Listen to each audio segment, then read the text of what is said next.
This might look like a simple sentence, but Japanese linguists have been fighting over its grammar for over 50 years. There's even a whole book centered around this one sentence. If we translate each part separately, we'll have something like I, the topic, eel, to be. So basically, I'm an eel. But unless you spend a lot of time wriggling around in estuaries, that's probably not what the speaker means. So if you're in a restaurant and you hear this sentence in response to something like, what are you having? Then it probably won't mean I'm an eel, but something like, as for me, the eel, or I'm gonna have the eel. So why does a simple sentence seem so hard to interpret?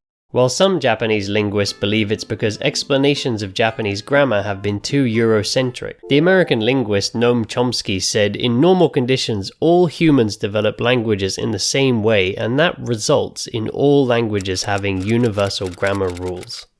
And one of those rules is that all languages have subjects.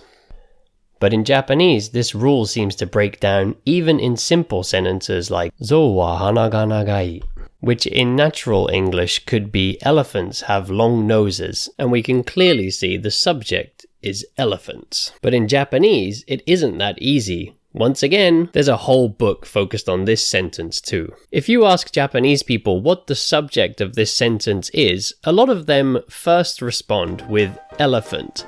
But if you ask, what about nose?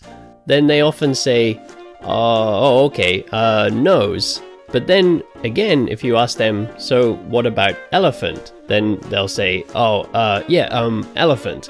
And it will just keep going round and round like that until one of you explodes. And some of you might be thinking, it's simple. Elephant is the topic and nose is the subject. But what if we add the word animal to the end of the same sentence? Then it becomes something like elephants are animals with long noses.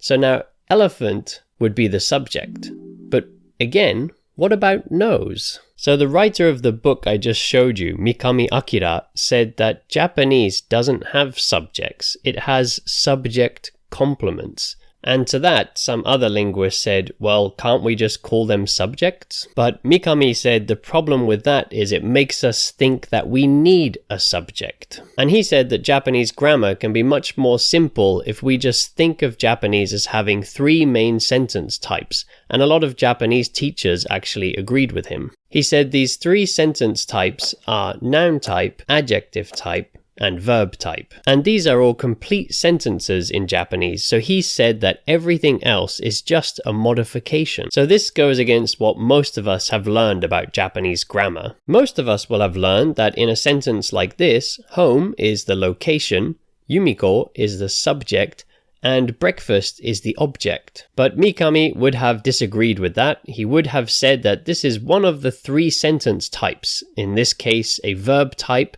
and everything else is just a modification, because you don't need any of this stuff to make a grammatical sentence, unlike English where we can't even conjugate a verb until we know the subject. Let's take a look at a simple word like tanoshii. In English, this needs context so we know what subject to use. It could be it's fun, this is fun, or I'm having fun. And you might think, well, the subjects are just omitted, but the meaning of them is still there, perhaps a bit like Spanish.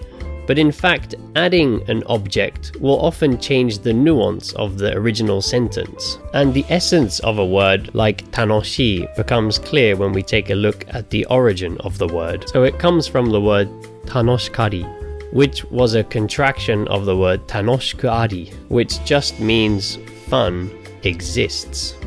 And if you're still with me at this point, then you might be thinking, well, what practical use can this have for Japanese learners?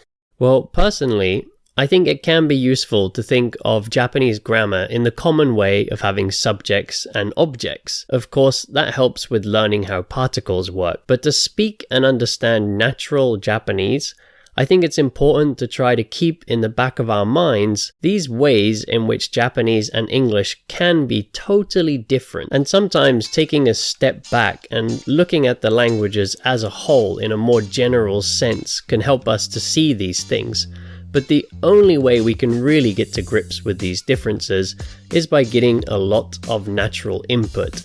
So check out this video where I explain how I get 6 hours of Japanese into my day even while working full-time.